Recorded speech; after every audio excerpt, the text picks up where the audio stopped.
Okay, let us get started. Good morning. Okay, we're gonna talk more about sparse methods today. Talk about a few more formats, and try to take what we've been discussing and putting it into kind of a more general way of thinking about things. And after today's lecture, you should be ready for the final lab for the course, which will involve implementing some of the algorithms we've talked about here, some of the formats we've talked about here. Okay, so that is the plan for today.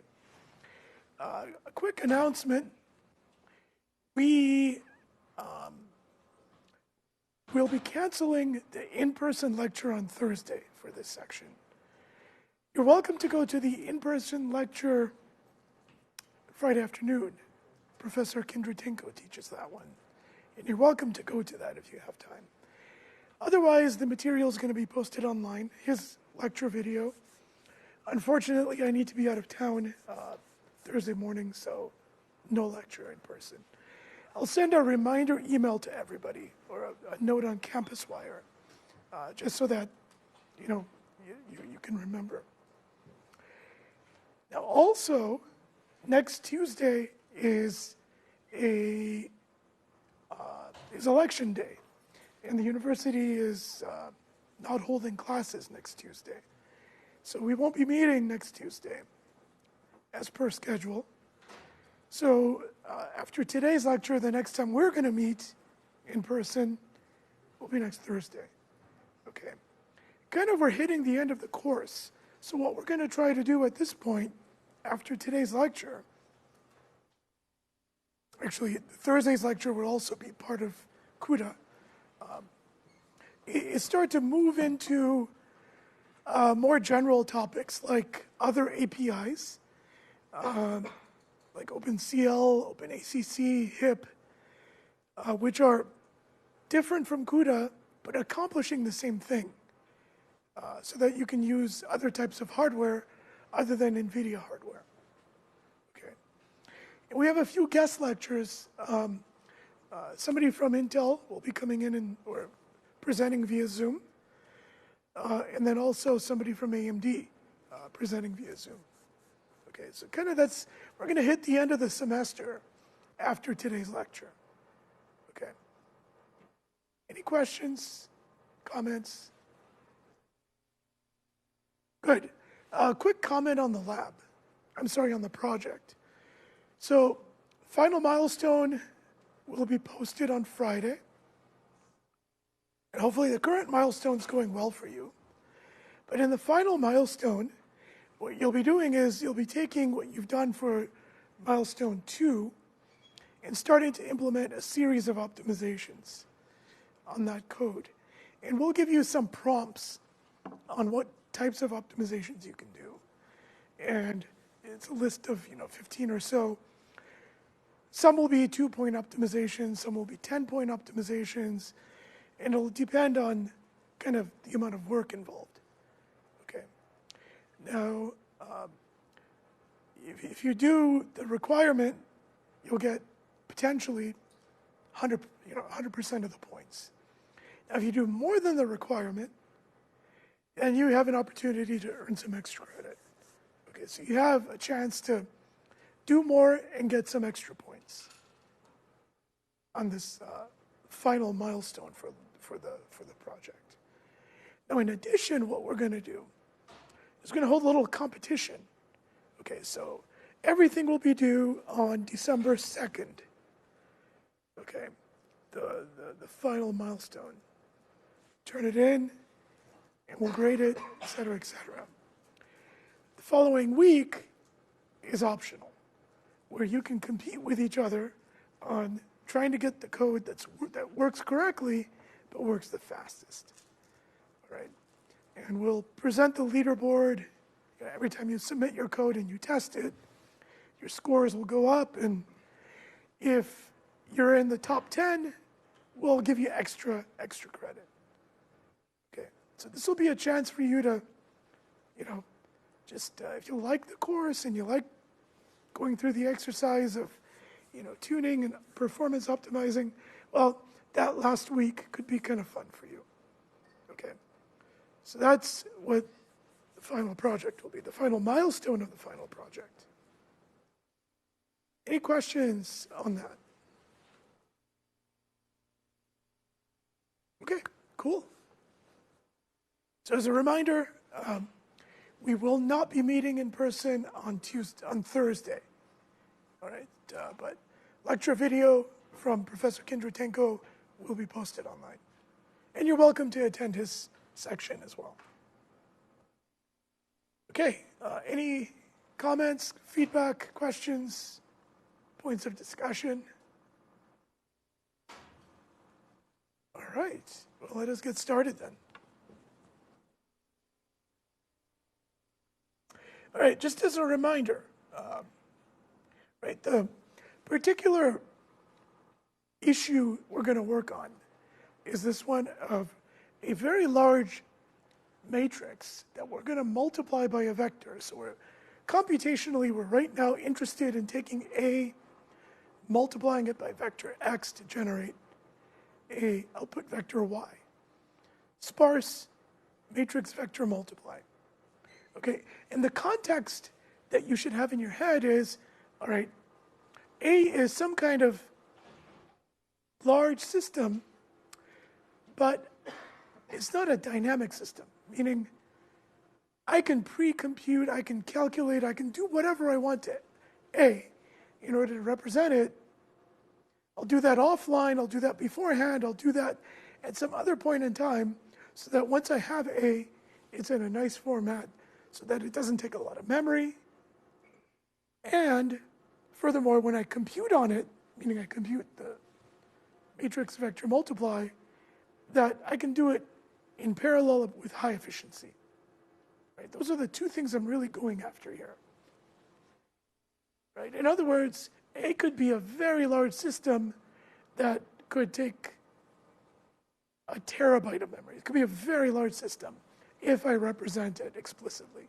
So I cannot represent it explicitly. All right, let me throw a curveball at us. Okay, and we'll get to this at the end of the lecture, right? I set everything up for our particular discussion, assuming that A is giving to me at the beginning of time, let's say. I can do whatever I want to A, spend some time representing it more compactly, and then I'll do all the processing subsequently. But let's take a look at this problem here. Okay, here's an image, and on the image, we've drawn these yellow boxes. Because what we're trying to do is, kind of play the part of the perception stack on an autonomous vehicle that's looking at a scene and trying to identify the pedestrians. Okay, now in this image, which if I represent it as an image, okay, it's a pretty big, but it's not huge, right? It's maybe 10 megapixels, whatever it might be, probably 2 megapixels. So it's not incredibly large, but maybe I have several of them. Still not incredibly large. But in this representation, the pedestrians, only account for like 5% of the pixels. So the pedestrians themselves in the image are sparse. Right? They form a very small number overall of the overall pixels. And furthermore, they're pretty localized. Right? Meaning pedestrian pixels are not scattered throughout the image. They're where the pedestrians are, thankfully. So when I think about this, there's sparsity here. It's a different kind of sparsity. And let me explain. So what's going on here is, well, at 30 frames per second, right, that's the typical acquisition rate for most sensors, like an image sensor. So 30 milliseconds. Every 30 milliseconds, here's a new picture, new picture, new picture. Okay, so I've got the picture. And now what I need to do is my perception stack, probably before the 30 milliseconds are up, is to draw the yellow frames, yellow boxes around the detected pedestrians. So what we have, if you kind of put it all together, is probably some kind of neural network, very similar to what you're implementing for the project. Deeper, much deeper. The images are much larger, so there's a lot more computation. But it's got to happen before the next image shows up. So we're talking about tens of milliseconds. And furthermore, most of the computation and most of the data are irrelevant, right? Because ultimately, we're going to process all these pixels that are not pedestrians, and at some point in that deep neural network, they're going to drop off to zero, right? Because there's nothing going on there. There's no pedestrians. And we know it early, in some early layer in the deep neural network. The things that are likely pedestrians start to get identified early, and then they have the non-zero weights. So what am I saying here? What I'm saying is there's dynamic sparsity in this situation. We discover the sparsity within that 30 millisecond time window. Actually much less, right? Because we've got to put the bounding boxes on the pedestrians, and then some other part of the perception stack needs to react, right? In this case, the car has to brake and stay at zero velocity until there's no pedestrians in the roadway. So there's a lot that has to happen. And my point here is we could ignore that sparsity.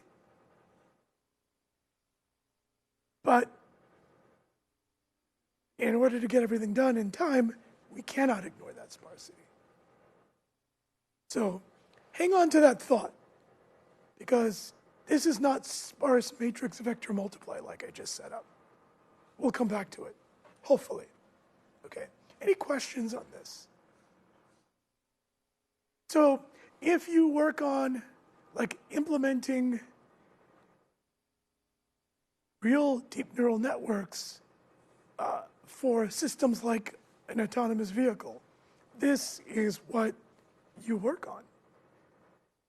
Not only just the algorithms to do the pedestrian detection and the data collection and all that stuff, but mapping that immense amount of computation that's mostly zeros into that slot of time that we have to do all the decision making, right? That's really where the big challenge is.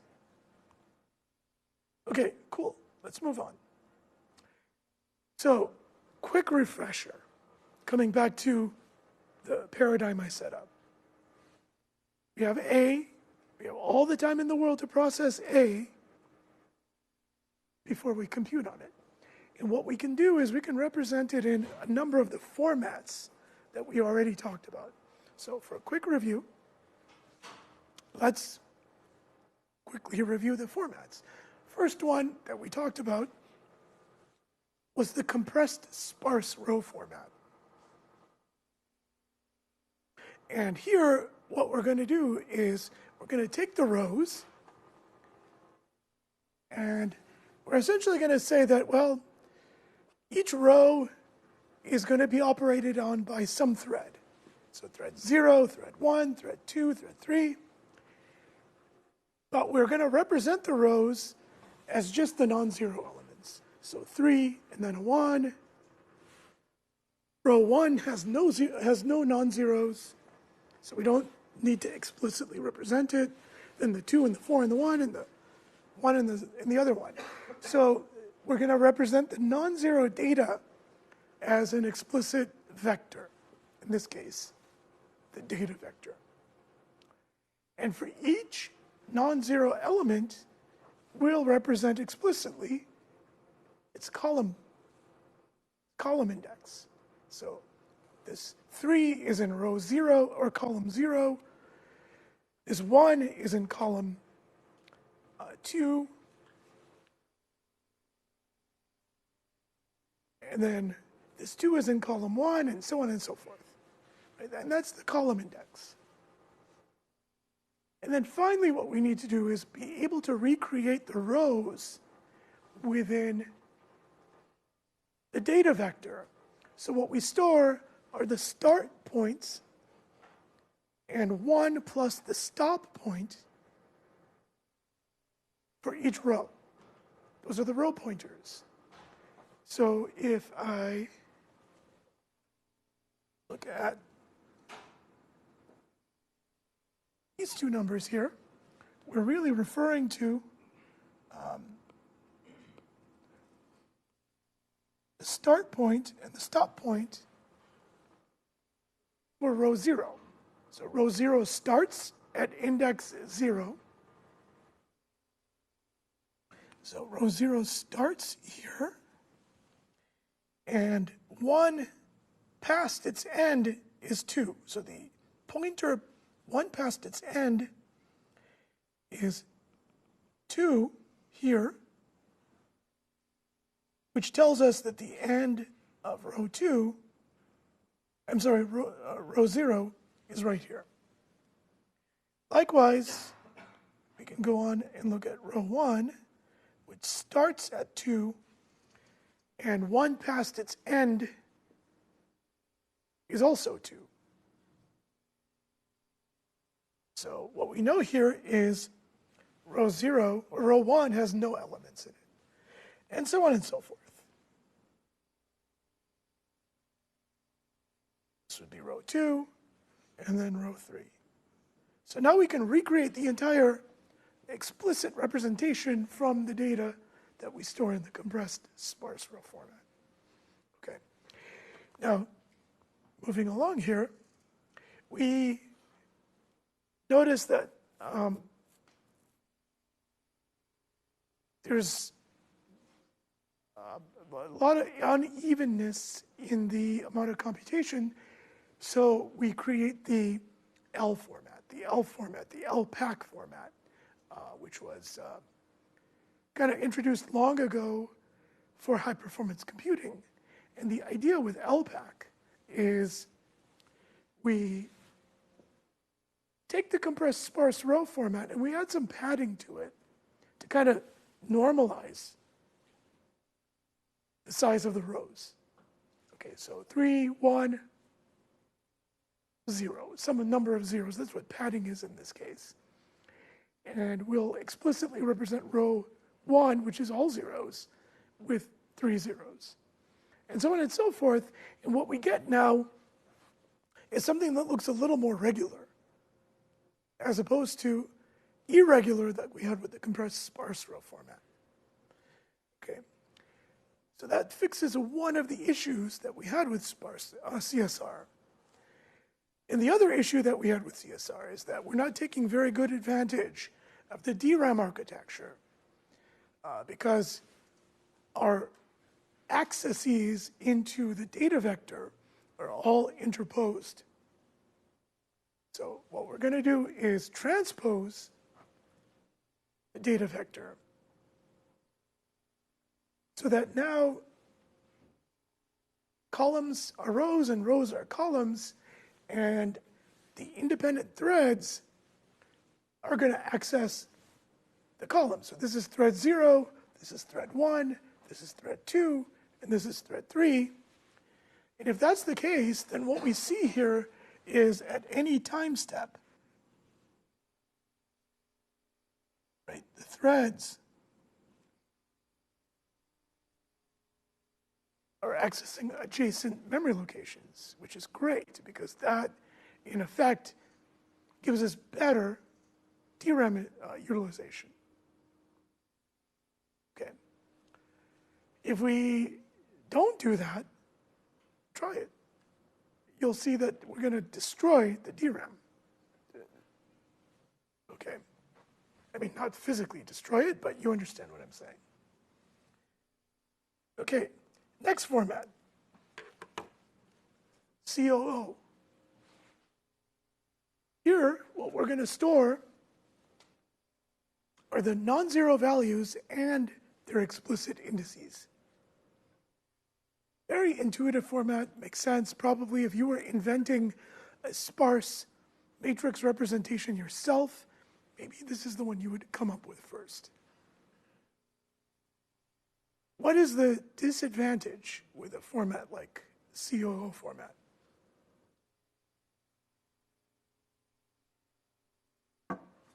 If it's so interesting, why not go with it? Yeah. It takes more space. Yeah, now we got to store 3 things for each data item. The data, explicit indices, 1 for each dimension. So if we have a very big matrix with sparsity of, let's say, 10, 20, 30%, which is sparse but not very sparse, now the overheads build up. So yeah, it has more memory overhead. Any other reasons why maybe?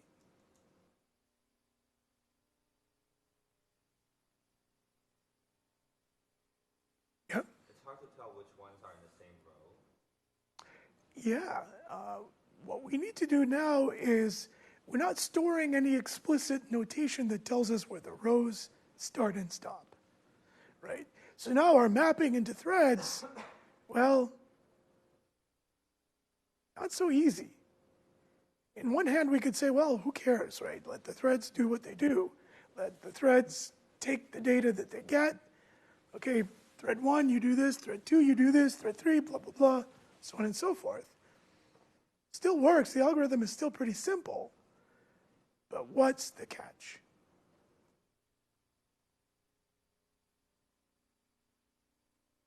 This is important, right? You should try to get an intuitive understanding of the trade-offs here for these things. Anyone?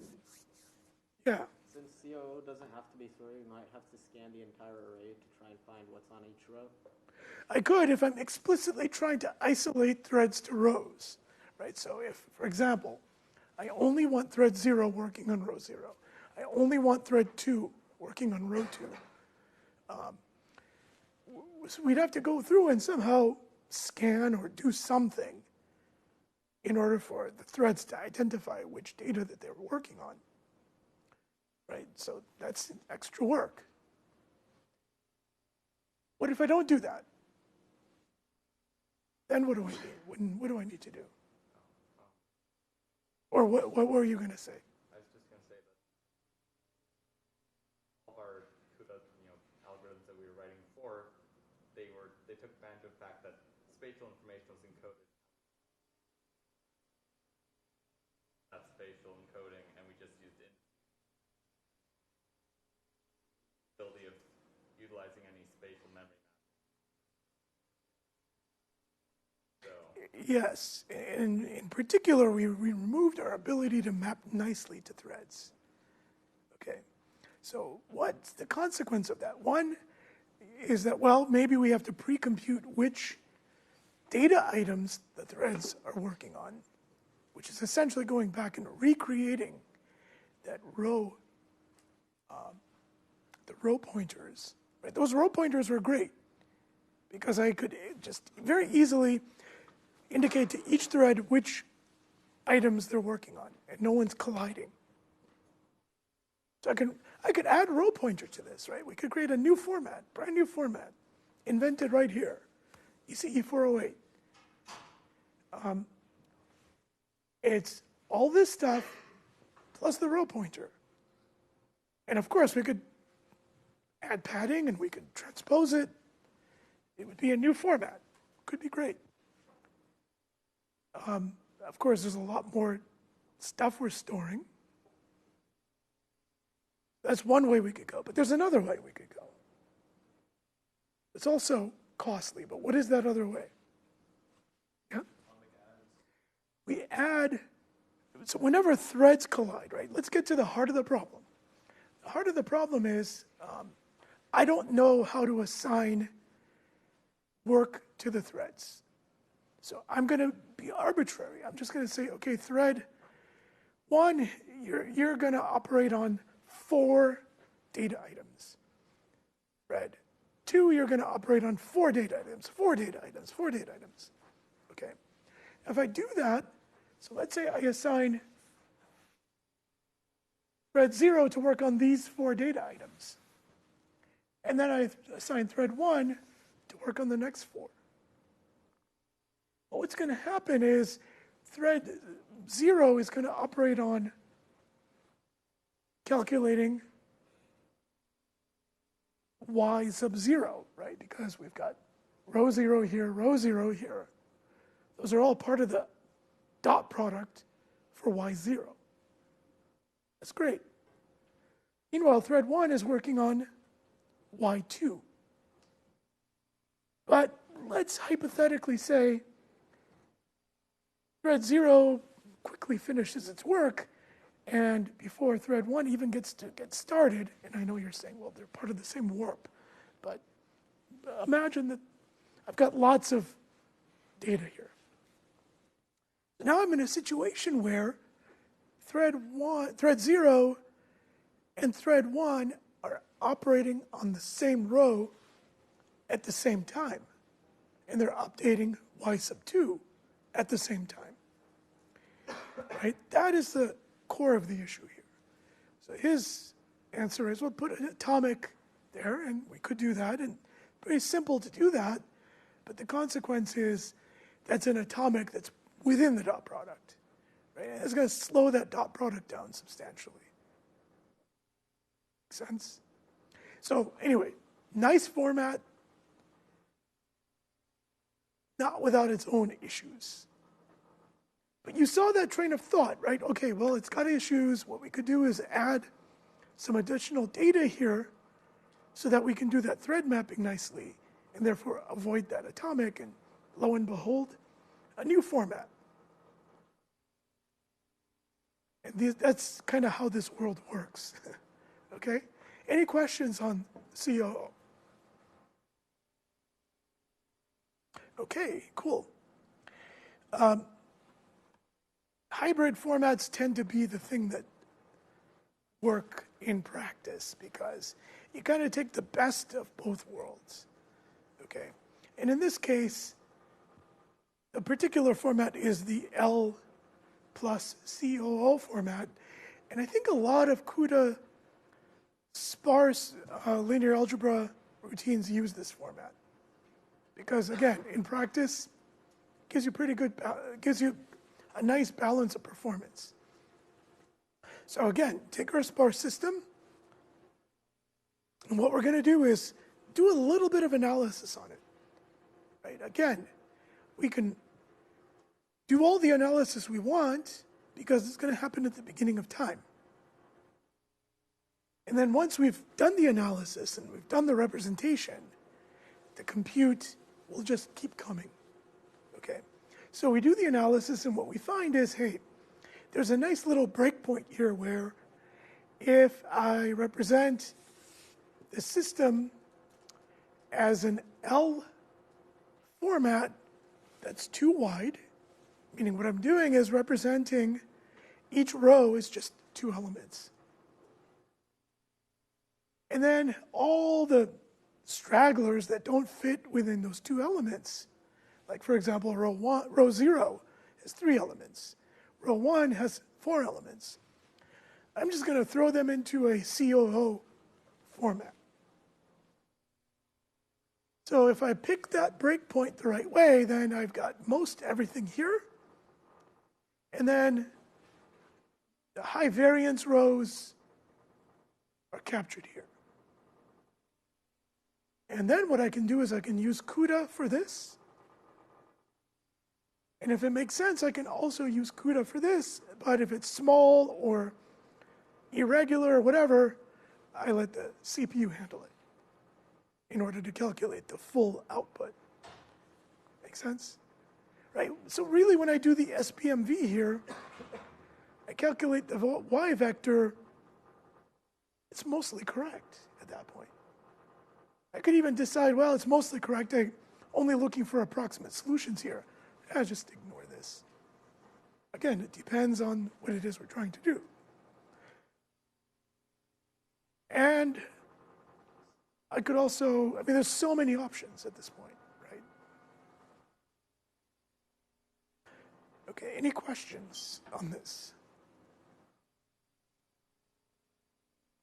All right, cool.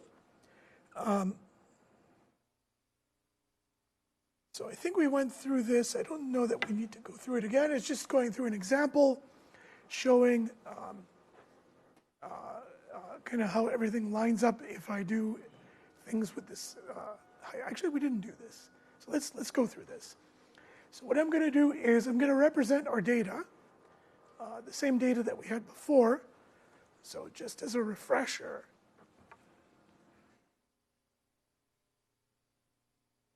right, it's this data here.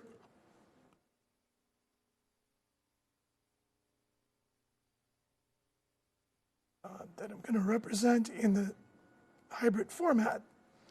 And what I'm going to do is I'm going to represent each row with two explicit data items. So 3, 1, 2, 4, 1, 1, and then 2 zeros.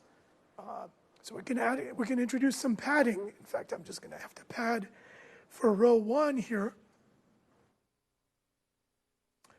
Here are the column indices. And what I also end up storing is the outliers. In this case, there's only one outlier. Data 1, column index 3, row index 2. Is that right? Yeah, this one right here, right? That's the only thing I need to store in COO format.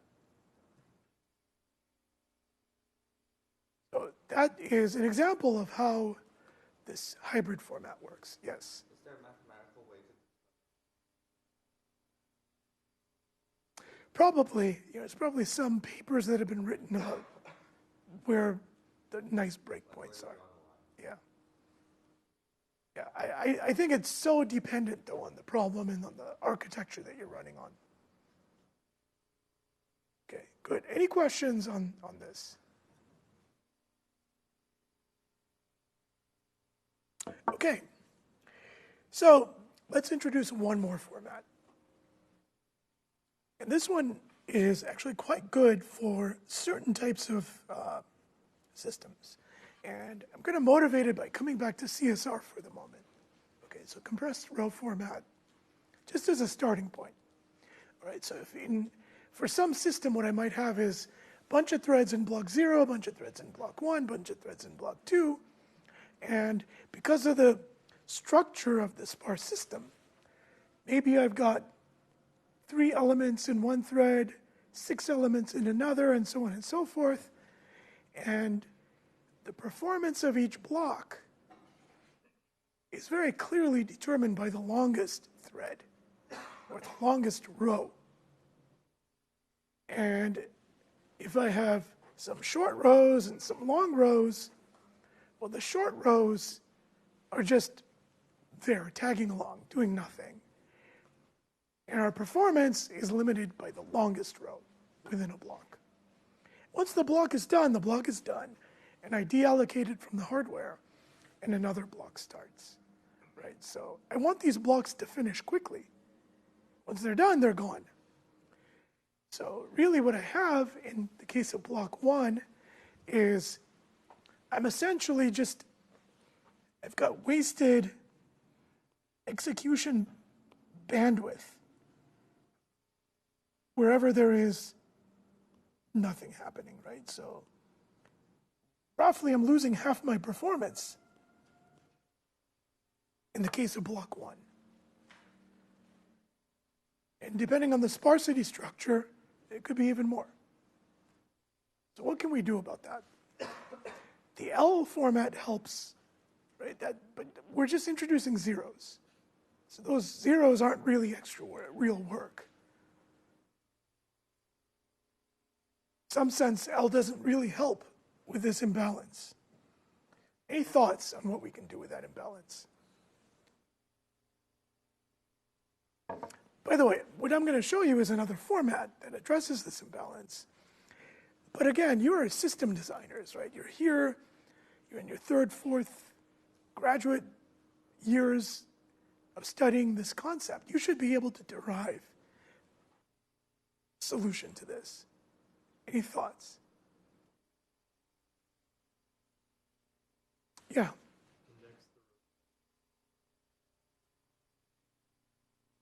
Beautiful. So his suggestion, I'm going to restate what you said. Okay. So he's making the observation that, hey, what if we took all these long rows and put them into their own threads? Took all the short rows and put them into their own blocks. Right? That's essentially what you're saying. Let's do that assignment based on row length. That way, you're kind of co-locating all the long ones and co-locating all the short ones. Great idea. How do we do it in practice?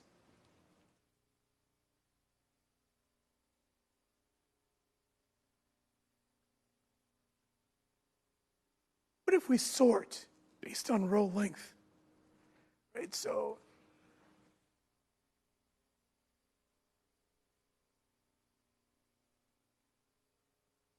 exactly. So now, if we sort on row length, what I'm doing is I'm taking all these rows and I'm permuting them. Right? I'm not duplicating, I'm not doing anything except rearranging them. Okay. So if I switch them around, what if I remember what their original row was? I can reorder the rows all I want, as long as I remember where their original position was. That's pretty easy. So voila. Right? That is what we call the JDS format. Right? So, for example, right, in the standard way of doing things, we would have these thread assignments to the rows. The thread would read the rows, multiply by the x vector, and then store into the corresponding element in y. With the JDS format, what we are going to do is we're going to say, well, I'm going to reorder these rows. But I'll remember with a column index. With a row index, a row permutation, where they should write in y. Okay, so we sort them, we remember, and then really when we do that last step of updating y, we just make sure we update the correct position in y. Okay?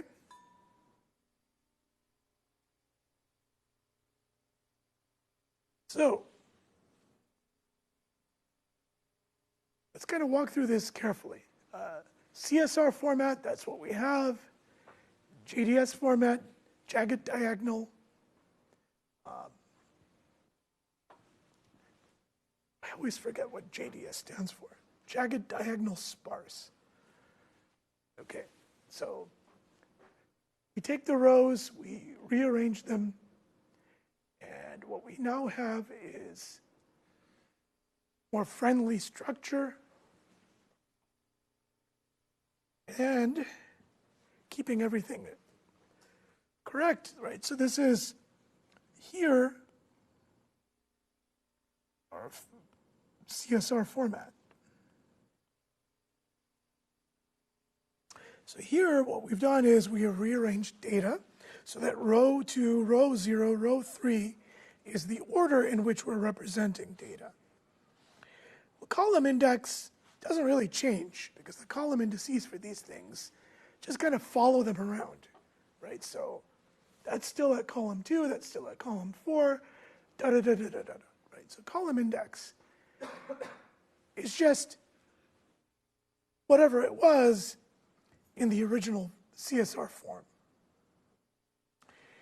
Okay, now we also need to update the row pointers.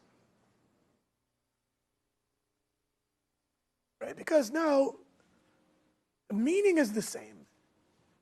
Start point, end point plus 1, start point, end point plus 1, start point, end point plus 1, da da da da da da. Okay, but now we also have to include the original row indices. Well, this is row 2, this is row 0, this is row 3, this is row 1. We're done.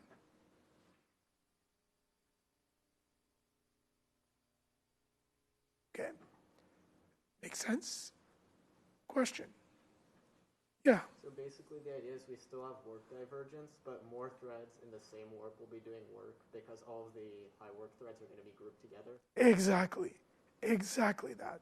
Right. So what he said is we can expect less divergence because what we're doing is we're kind of sorting everything, and what would have been just scattered variance in the representation is now all aggregated. So we're likely to see threads that have the same number of iterations, the rows that are having the same length closer together within the same warp. So we're likely to see less thread divergence as a result of that. So that's one benefit. The other benefit is, well, now the blocks that are doing less work finish quickly, and we deallocate them. They're done. Okay, those are the two benefits here. Okay, so just as a summary, that's what we end up storing if we want to represent things in this JDS format. Okay, but we're not done. Got to throw one more curveball at us. Look at the JDS format. Looks good, but there's something still not great about it.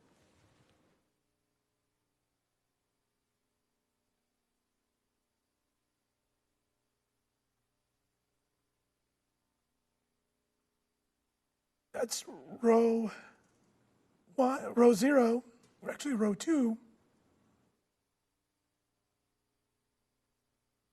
This is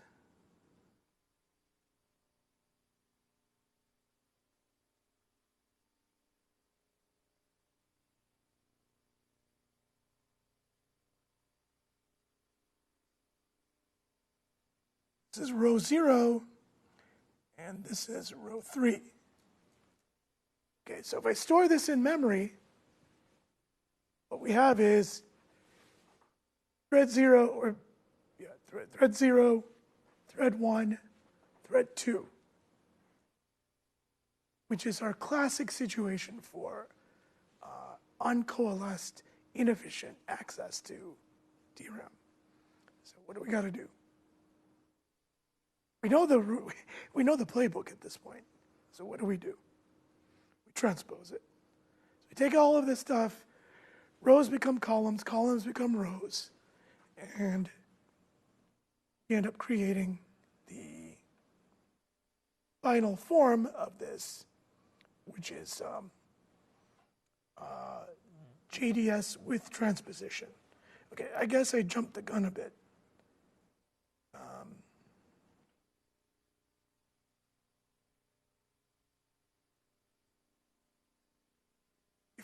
Before we talk about the transposition, let me go through this code, okay?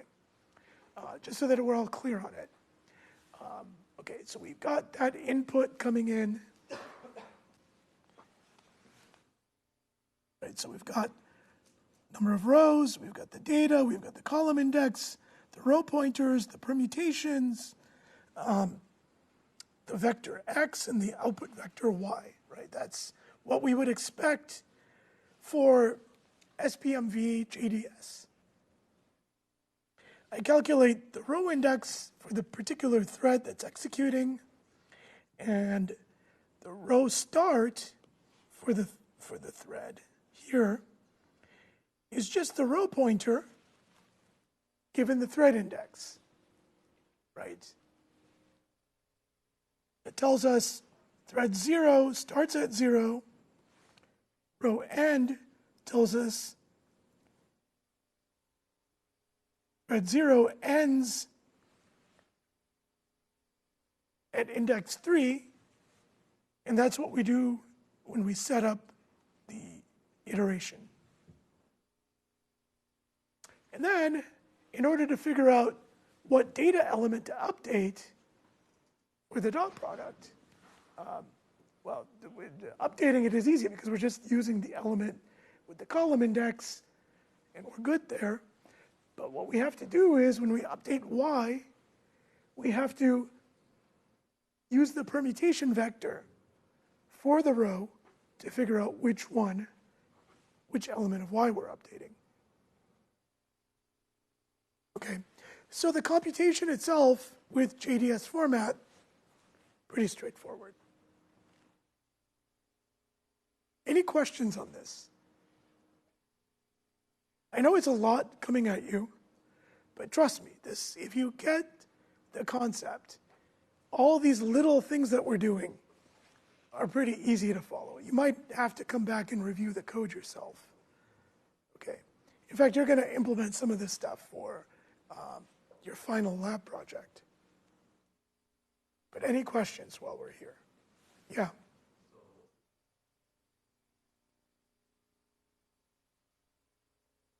Between the x and the data.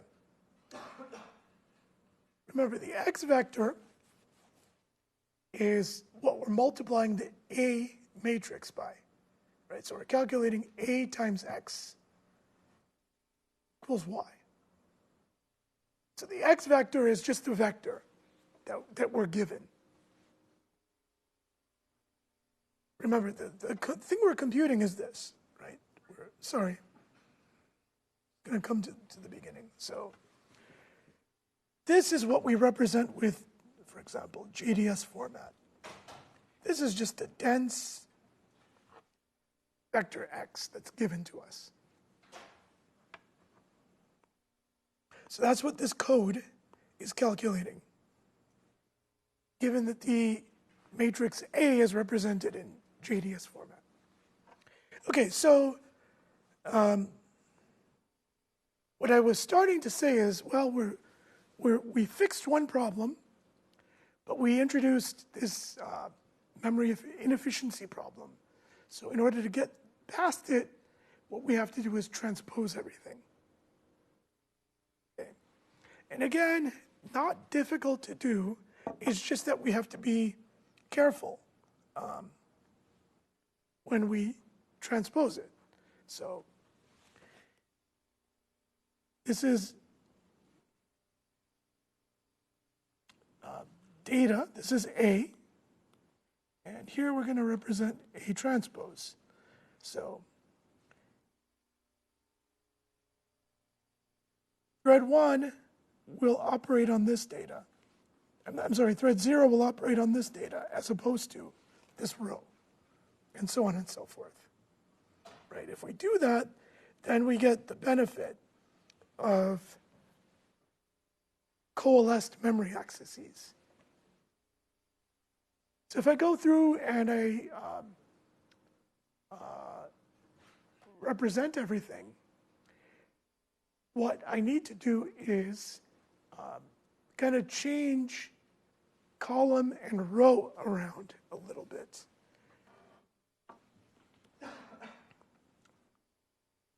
And let me just kind of move ahead a little bit here.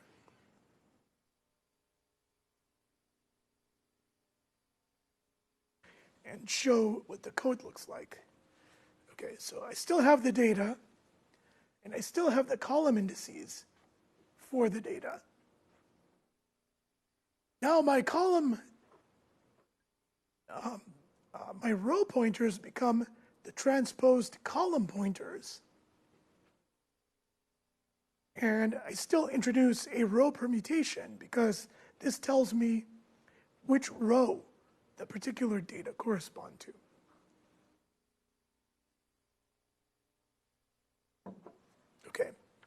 I know it's a lot coming at us. I'm going to just leave it here because you're going to get practice on this for your final lab. Okay. Concepts are pretty straightforward. What we're trying to accomplish is rearrange the rows, put them into sorted order, and then remember the indices, do the transposition, and make sure everything works out. Okay. Any questions on this? Because now what I want to do is kind of jump back to the top. Okay. So let's put the details behind us for the moment and ask ourselves, okay, if I have a system that's roughly random, it's sparse, but it's roughly random, what's a good format to represent this in?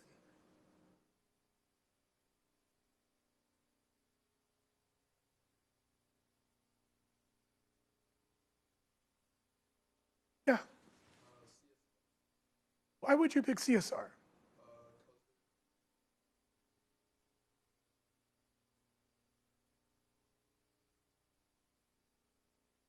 Yeah, good. CSR is good.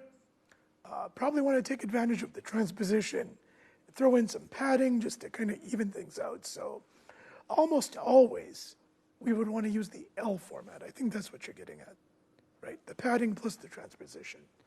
So yeah, in fact, that's exactly right. Right? Because what we're going to get is kind of the mean in terms of row length with a little bit of variance on that given the distribution.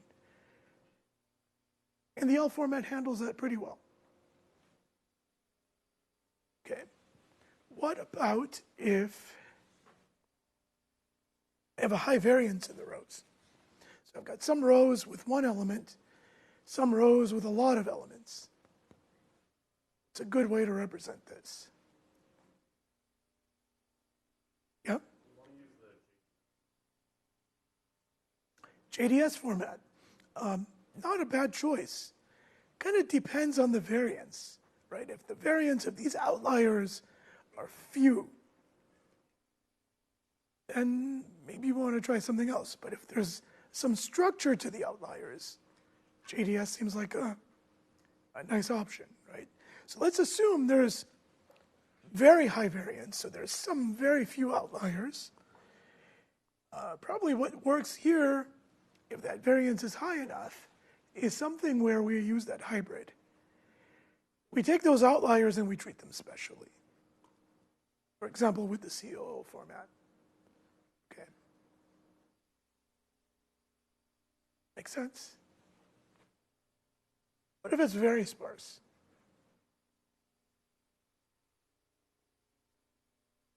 What would you do here? What's the thing you would try? Yeah. Yeah, COO format, right? Because here, I don't have a whole lot of computing to do. And I want it to be simple, and I don't know, I want to scatter the computing around amongst the threads. Okay, fine, I have to worry about the atomics, and maybe I worry about the atomics, and because there's not a lot of computing here, I'm just going to use that COO format. Yeah, I think that's a good choice here. What if it's triangular?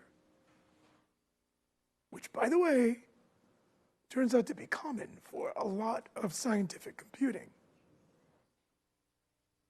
Right? For example, when you're calculating a system of linear equations, right, you end up with a system that starts to become triangular at some point.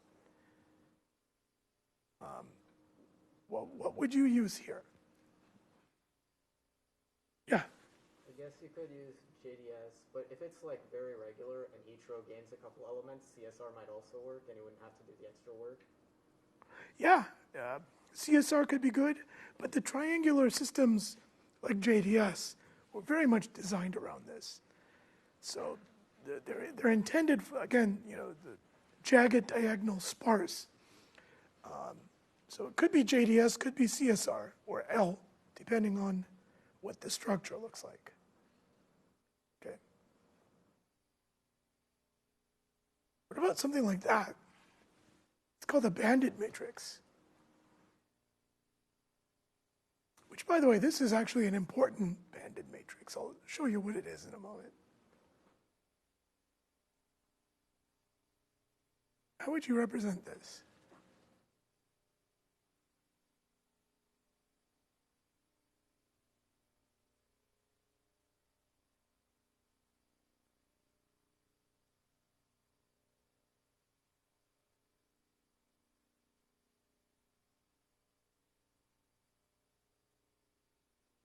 By the way, you could certainly invent your own format here.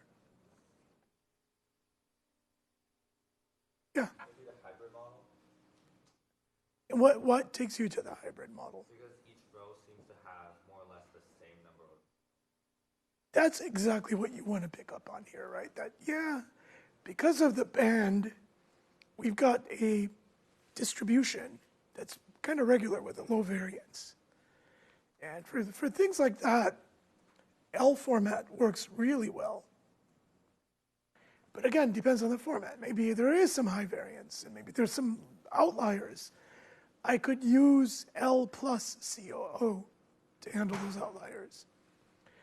And that gets back to my point that, NVIDIA, their highly optimized sparse linear algebra libraries tend to use that hybrid format because they tend to work well in practice for these things. Okay. This system, by the way, is a buckyball. So if you drew the adjacency matrix for a tessellation of a sphere, which is what a buckyball is,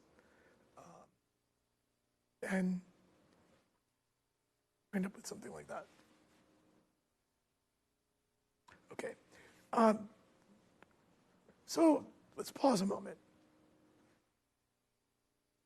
So we've actually, I guess what I want to do is just impress upon you that there's lots of formats here that depend on the system.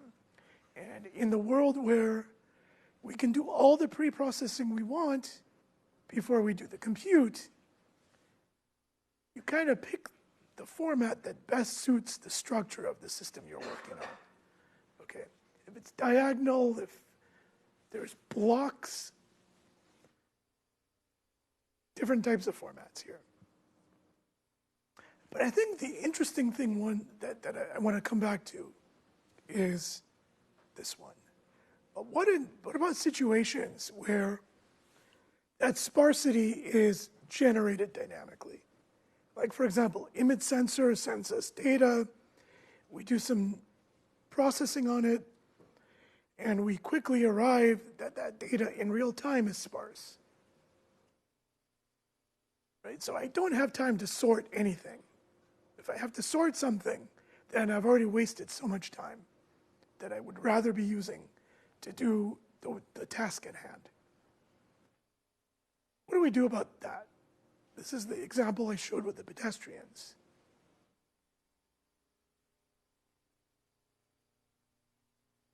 This is not a simple question, but it's, I think, the question of the day.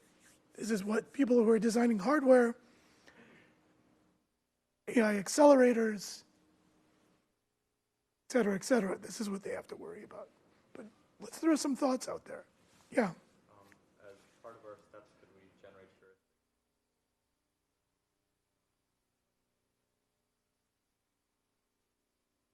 Try to mitigate or rather, cull work from the next steps. So output, okay, there's the most.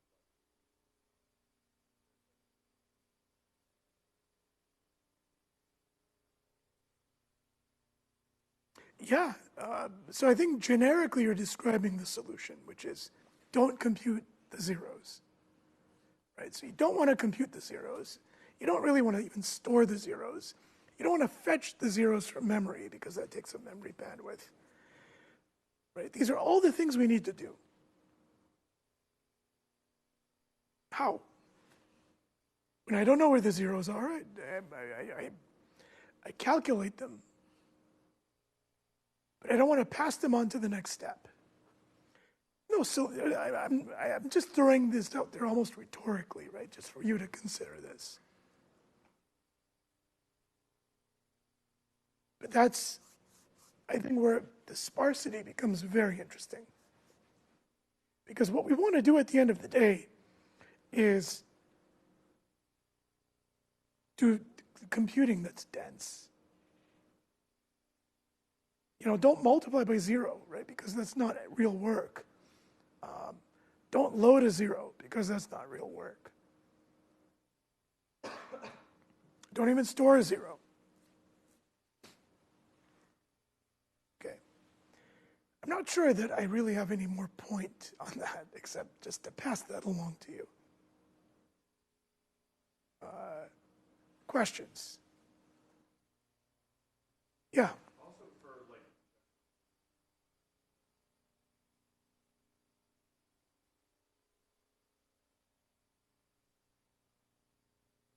And then we add on top of that coalescing, right? Because again, let me impress upon you that coalescing, if you don't do it, you are just throwing away your performance.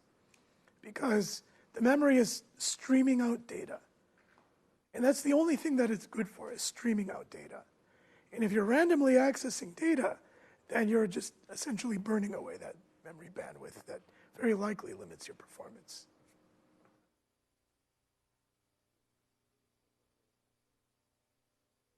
There also be a cost associated with transfer.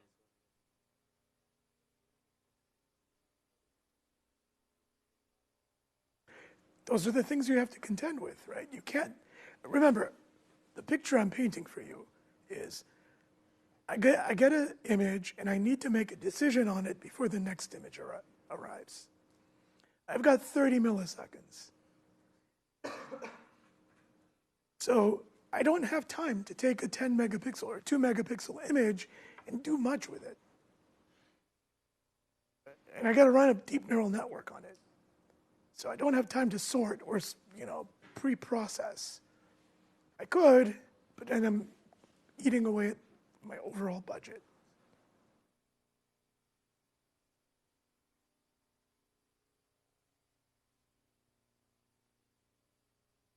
So, okay, good. Well, that's all I really had for today. So why don't we stop here?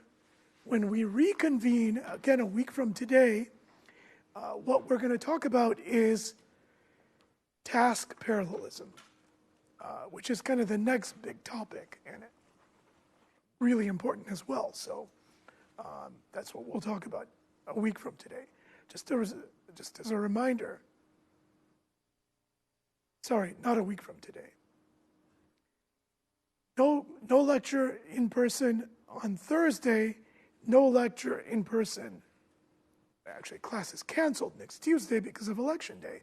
So we're going to meet again a week from Thursday, okay? And at that point, we'll talk about task parallelism. You got a question? No? Okay, well, I'll see you a week from Thursday.